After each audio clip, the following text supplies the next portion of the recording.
I worked my whole life, not because I loved working, but because it was the only thing I knew how to do.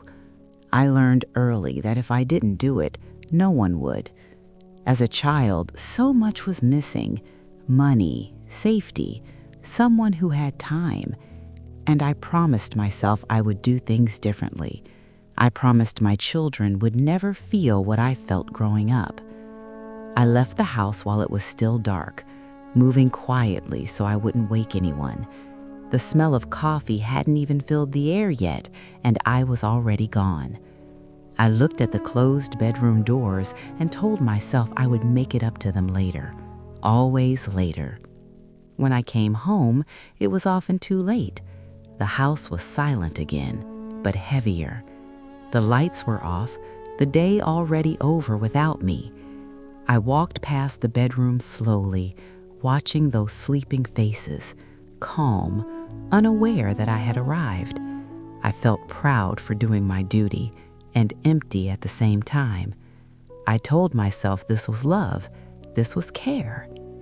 I wanted to give them everything I never had: security, comfort, opportunities. I didn't realize that while trying to give them a better life, I was slowly removing myself from it.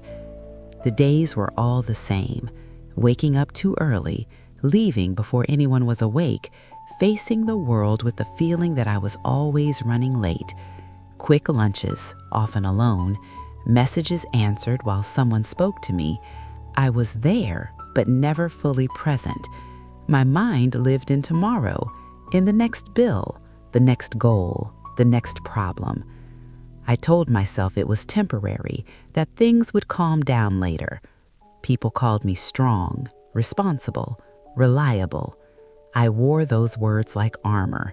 They protected me from the guilt that slowly crept in. I convinced myself that absence was the price of giving my family a better life. There was a chair by the window. At the end of the day, I sat there for a few moments. I loosened my clothes, closed my eyes, tried to slow my breathing. I looked outside while the world kept moving forward. That chair followed me for years, through different houses, different views. Today, there is another chair by a window, here too. Same posture, different silence. I missed important birthdays thinking there would be others. I arrived home after the cake was already cut, after the candles were blown out. Sometimes there was a piece saved in the fridge with a small note saying, "We saved this for you." I ate in silence, standing there in my work clothes, telling myself that what mattered was showing up, even if it was late. I promised next year would be different. Next year always came, and I repeated the same mistake. Weekends disappeared the same way. Saturdays became an extension of work. Sundays were for catching up, answering emails, preparing for the week ahead. Someone would ask me to sit down, to talk, to play. I said, "Just one more minute." That minute turned into hours. When I finally stopped, the house was already quiet. There were school performances I never saw, photos shown to me afterward, stories told as if my absence had already been accepted, children scanning the audience, looking for a familiar face that wasn't there. I said I understood, that one day they would understand too. Now I know that understanding often means learning not to expect. Sometimes I was physically present, but emotionally far away. Someone spoke to me and I answered without really listening. I thought that was maturity, sacrifice, love. Now I understand it may have just been absence disguised as responsibility.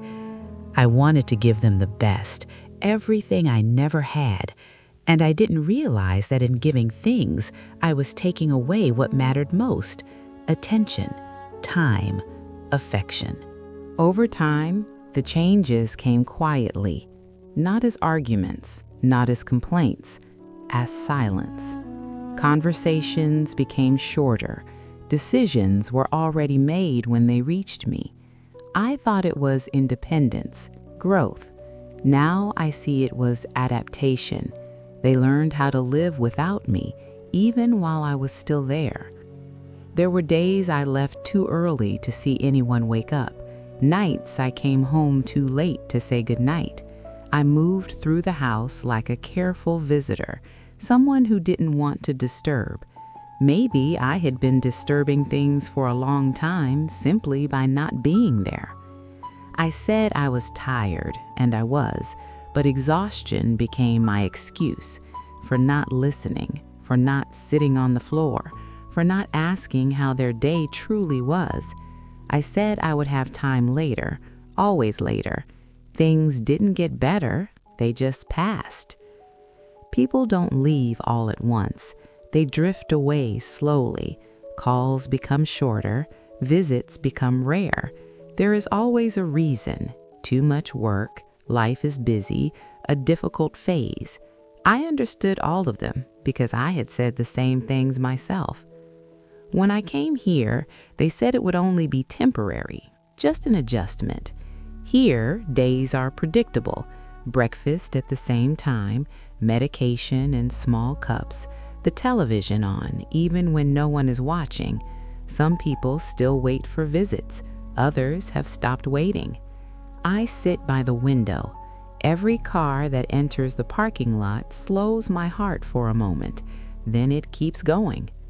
Sometimes I rehearse what I would say if someone walked through that door.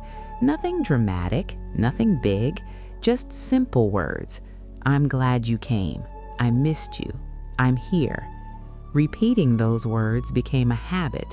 Over time, they began to feel like they belonged to another life. I did everything right. I worked hard. I fulfilled my role. I was strong when I needed to be. But strength doesn't visit. Pride doesn't sit beside you. Work doesn't hold your hand when the silence becomes too heavy. Now I understand that life doesn't take everything at once. It takes a little at a time. A postponed conversation, a rushed hug, a later that turns into never. And when you realize it, silence has already become routine. And routine, when it is too quiet, hurts. Maybe you are living this right now, leaving early, coming home late, believing you are doing the best you can. I'm not here to judge you. I know exactly how it feels. I just learned too late that attention and affection are the only things time never gives back. If I could go back, I would come home earlier sometimes. I would stay awake even when tired. I would listen to the same stories again and again. I would understand that the best thing was never what I could buy, but what I could live together. Maybe you still have time. Maybe you can still come home a little earlier, leave a little later, be truly present. Some people still have time.